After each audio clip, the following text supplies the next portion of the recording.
Mahabol pa. Okay, naiintindihan niyo po? Hindi daw. So, kayo guess, what was E? Yes. Yes? Yes lang me? Are you sure?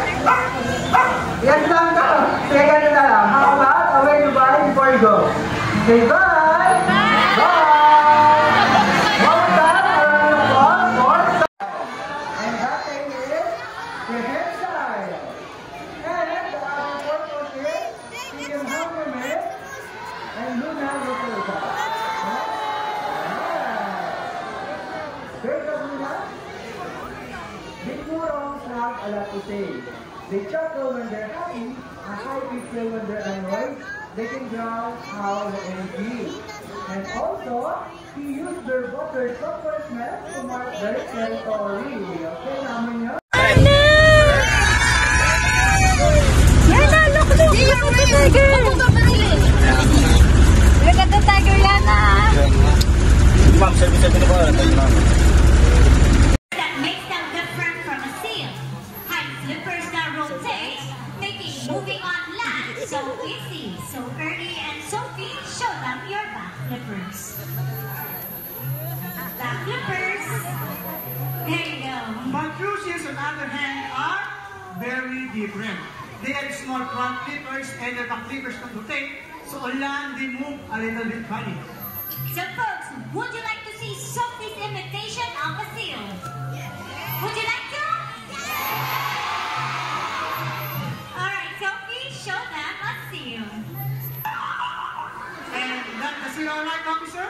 And this is how a seal walks.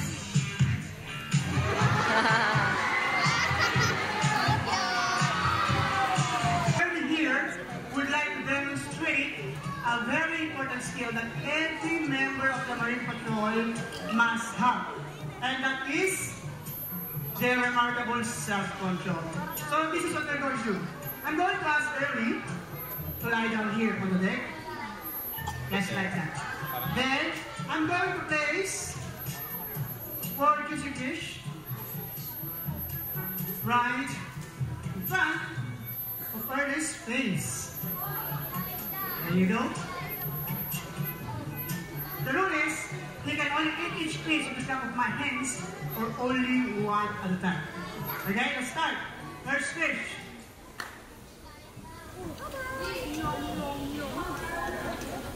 Good boy.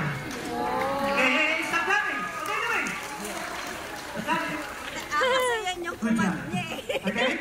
Second fish. Good. Okay, what are you doing? Do you think you can fool him? No, unless all of you folks want to have hands. Come on, under. You see, I told you. Please leave this. Okay, Ernie? You can have your third fish now. Alright. And one more fish to go and we are done. Last fish. Wala na! The fish is gone. So folks, tell me, did he eat the last fish? No. Did he? No. Yes, okay. Ernie, tell us. Did you eat the last fish? But a lot of people show We you believe you. what happens to a bad sea lion. Tell them. Paano daw po? And of course, I'm only kidding. In fact, I'm gonna give him another chance, but this time it's gonna be more difficult. Instead on the floor, I'm going to place this juicy fish right on top of Ernie's big nose. Wherein you can see it, he can smell it, but he cannot eat it unless I clap my hands. Alright? Okay, folks? Simple up, guys. Come on, clap your hands, everybody! See that? Okay, Ernie, you have your fish. Now,